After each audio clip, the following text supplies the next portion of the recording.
You're afraid because your brain is throwing horror movie previews of what might not happen. That's just your nervous system doing exactly what it evolved to do. Running predictive simulations so you don't get eaten by a saber-toothed tiger or humiliated at the tribal bonfire. But here's the truth. Fear of it might not happen. It's like staring at the road so hard you forget to drive the car. You choke the wheel, lock the eyes forward, and you stop noticing the scenery. Hell, you stop noticing the road. When you say it must happen, you're basically building a concrete dam across a river and wondering why nothing downstream grows. Life's water doesn't like being boxed in. It floods you, it erodes your walls, it finds ways around. Detachment is taking the bulldozer to that dam and letting the water move. Because water is always smarter than you think. It finds its path. Dopamine release is tied to anticipation and novelty, not to final result. You think you're addicted to winning.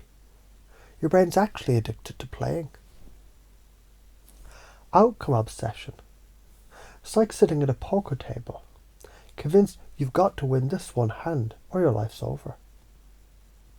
You start making desperate plays, over-betting, getting read by the other players. When you realise it's about the game, not the one hand, your whole posture changes. You loosen up. You bluff better. You read the table.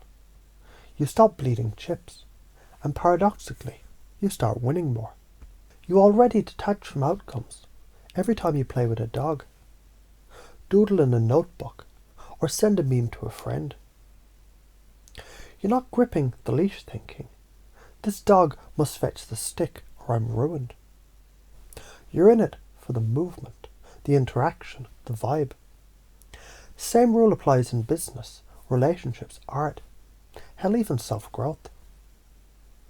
So zoom out. Your life is an ecosystem. Clinging to one outcome. It's like demanding one flower bloom forever and ignoring the forest dying around it. Ecosystems thrive on movement, nutrient flow, seasons change, death feeds life. If you freeze the flow because you're scared of losing one blossom, you starve the soil. So what does detach look like in principle? Sending the proposal without stalking your inbox every few minutes. Texting them without crafting a 17-layer subtext. Showing up to the gym without measuring your biceps every damn session. Every microact of letting go, it's a rep in the I trust the process muscle. So why does this work?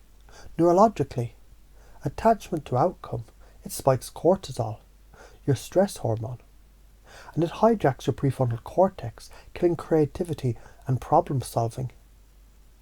Detachment rebalances dopamine and serotonin, keeping you adaptive, curious, and socially magnetic. People feel that. Humans are wired to follow energy that moves, not energy that grasps. Don't detach and your life turns into a stale pond, algae, mosquitoes, and a smell no one wants to be around. You repel opportunities because your desperation broadcasts louder than your competence. Karma here isn't mystical, it's physics. Energy stuck in one place starts to rot. You're scared people will misread detachment as apathy. Fuck that. There's a world of difference between I don't care and I care enough to let this breathe. When you grip too hard, you're not loving it, you're suffocating it. The common traps that chain you to outcome, perfectionism, the myth that the stars must align before you act, scarcity thinking, if this doesn't work, then there's nothing else. Identity fusion, If I fail at this, then I'm a failure. Catastrophizing. Running mental disaster simulations until you paralyze yourself. Interrupt them with questions like, what else could this mean? What would I do if I knew I couldn't fail? How else can I win here?